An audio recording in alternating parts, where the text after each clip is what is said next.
Hello students, আমার চ্যানেলে তোমাদেরকে স্বাগত। শুরু করছি ক্লাস 11 ফার্স্ট সেমিস্টারের একটি ইতিহাসের ক্লাস। দেখতে পাচ্ছ তোমাদের সামনে রয়েছে উচ্চ মাধ্যমিক প্রশ্নবিচিত্রা ক্লাস 11 ফার্স্ট সেমিস্টার রায় মার্টিন প্রশ্নবিচিত্রা। তো এখান থেকে আমরা এই প্রশ্নবিচিত্রা থেকে ইতিহাসের ক্লাস 11 ফার্স্ট সেমিস্টারের অধ্যায়ভিত্তিক এমসিকিউ ক্লাস শুরু করছি আজকের থেকে। আজকে কিন্তু ইতিহাসের প্রথম পর্ব, ঠিক আছে? প্রথম থেকে শেষ পর্যন্ত ভিডিওটা দেখবে, একটু স্কিপ করবে না। চলো শুরু করি। ক্লাস 11 ফার্স্ট সেমিস্টার রায় মার্টিন প্রশ্নবিচিত্রা থেকে ক্লাস 11 ফার্স্ট সেমিস্টারের ইতিহাসের অধ্যায়ভিত্তিক এমসিকিউ ক্লাস নাম্বার 1, ঠিক আছে? তো তোমাদের সিলেবাস যেটা আছে সেটা হলো প্রথম অধ্যায়। তোমাদের 3টে অধ্যায় আছে, 3টে অধ্যায় থেকে কিন্তু তোমাদের 40 নম্বর আছে। তো 40টা এমসিকিউ তোমাদের করতে হবে। তো ওএমআর শিটে পরীক্ষাটা হবে, তোমরা অবশ্যই জানো, এবং স্কুলেই তোমাদের প্রশ্ন পরীক্ষাটা হবে, ঠিক আছে? স্কুলেই পরীক্ষাটা হবে এবং স্কুল প্রশ্ন করবে। তো প্রথম যে অধ্যায়টা আছে ইতিহাস পাঠ, তো এখান থেকে আমরা এমসিকিউ ক্লাস করব। প্রথম ক্লাস আজকে অধ্যায়ভিত্তিক। চলো শুরু করি ক্লাসটি। ওকে, চলো। ইতিহাস ক্লাস 11 ফার্স্ট সেমিস্টার রায় মার্টিন প্রশ্নবিচিত্রা থেকে ইতিহাসের অধ্যায়ভিত্তিক এমসিকিউ ক্লাস, ইতিহাসের প্রথম অধ্যায় ইতিহাস পাঠ। আজকে কিন্তু ফার্স্ট ক্লাস। অবশ্যই কিন্তু বেশি করে শেয়ার করবে, লাইক করবে। দেখো প্রথম প্রশ্ন, ইংরেজিতে প্রি হিস্ট্রি কথাটি ব্যবহার করেন ড্যানিয়েল উইলসন। পরের প্রশ্ন, ভারতে পুরাণের সংখ্যা হলো 18টি। পরের প্রশ্ন, যে সময়কাল আদি মধ্যযুগ হিসেবে চিহ্নিত 650 থেকে 1206 খ্রিস্টাব্দ।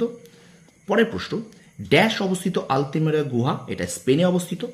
আচ্ছা, এবারে দেখো এখানে একটা তোমাদের স্তম্ভ মেলাও আছে। এখানে স্তম্ভ মেলাটা আমি আর পড়ছি না, তোমরা একটু দেখে নাও, ঠিক আছে? 1 ডি 2 3 বি 4 সি স্তম্ভ মেলাটা পড়ছে না, একটাই কারণ ভিডিওটা যাতে বড় না হয়ে যায়, ঠিক আছে? আমার ভিডিও সাধারণত 6 থেকে 8 মিনিটের মধ্যে থাকে, তারও ছোট হয়। তো ভিডিওটা যাতে বড় না হয়, তোমরা যাতে এক পলকে তোমরা দেখে নিতে পারো, এগুলো তোমাদের যাতে প্রতিদিন তোমরা পড়তে পারো, সেই জন্য আমি ভিডিওগুলোকে ছোট করি, ঠিক আছে? আর একটা কথা বলবো, যে জিনিসটা আজকে তোমরা পড়ছো সেটা কিন্তু দুদিন অন্তর অন্তর রিভিশন দেবে। এমসিকিউ মনে রাখার নিয়ম কিন্তু রিভিশন। যে যত বেশি রিভিশন দেবে তার কিন্তু এমসিকিউ তত বেশি মনে থাকবে, ঠিক আছে? তো 5 থেকে স্তম্ভ মেলা হবে 1 ডি 2 3 বি 4 সি। আচ্ছা, হোয়াট ইজ হিস্ট্রি গ্রন্থটির লেখক E.H. কার। পরের প্রশ্ন, ভারতে ইন্দো পার্শ্বিক ইতিহাস চর্চার সঙ্গে যুক্ত ছিলেন বরণী। পরের প্রশ্ন, হিস্টোরিয়া শব্দের অর্থ হলো সত্যকে খুঁজে বের করার জন্য অনুসন্ধান করা।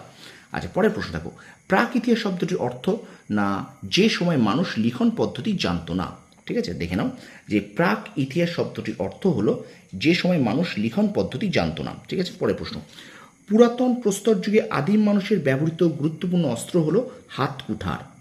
পরের প্রশ্ন, মেসোপটেমিয়ার মন্দিরগুলিকে বলা হয় জিগুরাত। আচ্ছা, পরের প্রশ্ন দেখো, এপিগ্রাফি বলতে কি বোঝো? লিপি উৎকীর্ণ বিদ্যা এপিগ্রাফি বলতে। পরের প্রশ্ন, জিয়াউদ্দিন বরণীর লেখা গ্রন্থ হলো ফতোয়া ই জাহানদারি। শকাব্দ কে চালু করেন? কনিষ্ক। আচ্ছা, প্রবাহমান কাল বলতে কি বোঝো?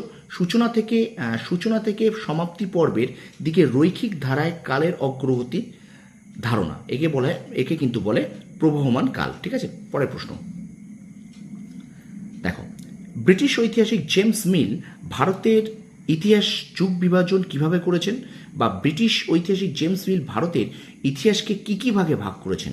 তো এখানে দেখো উত্তর হবে, এখানে উত্তর হবে হিন্দু যুগ, মুসলিম যুগ এবং ব্রিটিশ যুগ, ঠিক আছে? কীভাবে উত্তর?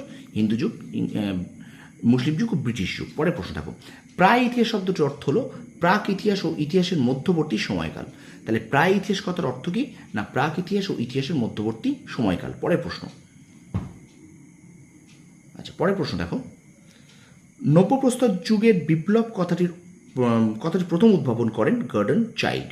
আচ্ছা, প্যালিওগ্রাফি হলো লিপির বিষয়বস্তু অধ্যয়ন। পরের প্রশ্ন, কোন সভ্যতার মানুষ প্রথম লিখন পদ্ধতি আবিষ্কার করে? সুমেরীয় সভ্যতার মানুষ। পরের প্রশ্ন, পতিন হলো সাতবাহন রাজাদের সিসার মুদ্রা। আচ্ছা, পরের প্রশ্ন দেখো, নিম্নবর্গের ইতিহাস চর্চা হলো না সাধারণ খেটে খাওয়া মানুষের ইতিহাস। কি বললাম? নিম্নবর্গের ইতিহাস হলো সাধারণ খেটে খাওয়া মানুষের ইতিহাস, ঠিক আছে? আচ্ছা, এখান থেকে তোমরা এটা একটু বুঝতে পারবে না, এটা আমি আরেকবার বলে দিই যে এই যে প্রায় ইতিহাস শব্দটির অর্থ কি? প্রায় ইতিহাস শব্দটির অর্থ হলো প্রাক ইতিহাস ও ইতিহাস মধ্যবর্তী সময়কাল, ঠিক আছে? তো ভিডিওটা কিন্তু অবশ্যই লাইক করো, একটু লাইক করো তোমরা, ঠিক আছে? পরের প্রশ্ন দেখো, মধ্যপ্রস্তর যুগের অন্যতম বৈশিষ্ট্য হলো কৃষি পদ্ধতির আবিষ্কার। পরের প্রশ্ন, অর্থশাস্ত্রের লেখক হলেন কৌটিল্য। আচ্ছা, ইতিহাসের বিজ্ঞানসম্মত ব্যাখ্যার জনক হলেন থুকিডিডিস। আচ্ছা, নিউমিসমেটিক্স হলো মুদ্রার পঠন পাঠন বিদ্যা। আচ্ছা, কোন যুগে কুমোরের চাকা ব্যবহার শুরু হয়?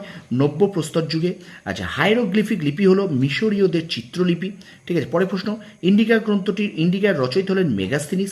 আচ্ছা, আর্নল্ড টয়েনবি লিখিত বিখ্যাত গ্রন্থের নাম হলো কিন্তু এ স্টাডি অফ হিস্ট্রি। প্রশ্নটা এইভাবেও দিতে পারে যে স্টাডি অফ হিস্ট্রি গ্রন্থের লেখককে। ঠিক আছে, পরের প্রশ্ন, প্রাক ইতিহাস কথাটি প্রথম কে ব্যবহার করেন? পল তুর্নাল। আচ্ছা, প্রাগ ঐতিহাসিক যুগের ইতিহাসের প্রধান উপাদান কি? জীবাশ্ম।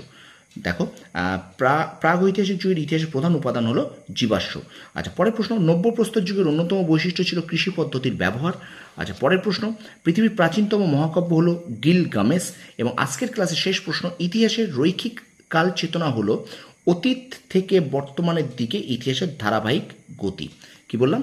যে ইতিহাসের রৈখিক কাল চেতনা হলো অতীত থেকে বর্তমানের দিকে ইতিহাসের ধারাবাহিক গতি। তো এই পর্যন্ত আমরা আজকে প্রথম পর্বটা শেষ করলাম ইতিহাসের ক্লাস 11 ফার্স্ট সেমিস্টার রায়মার্টিন প্রশ্নবিদ্যা থেকে অধ্যায়ভিত্তিক এমসিকিউ ক্লাসের প্রথম পর্ব শেষ করলাম। তা ভিডিওটা ভালো লাগলে অবশ্যই কিন্তু লাইক করবে, কমেন্ট করবে আর বন্ধুদের মাঝে বেশি বেশি করে শেয়ার করে দেবে। ঠিক আছে, তোমরা সফল হও, তোমাদের সাফল্য কামনা করি। ধন্যবাদ।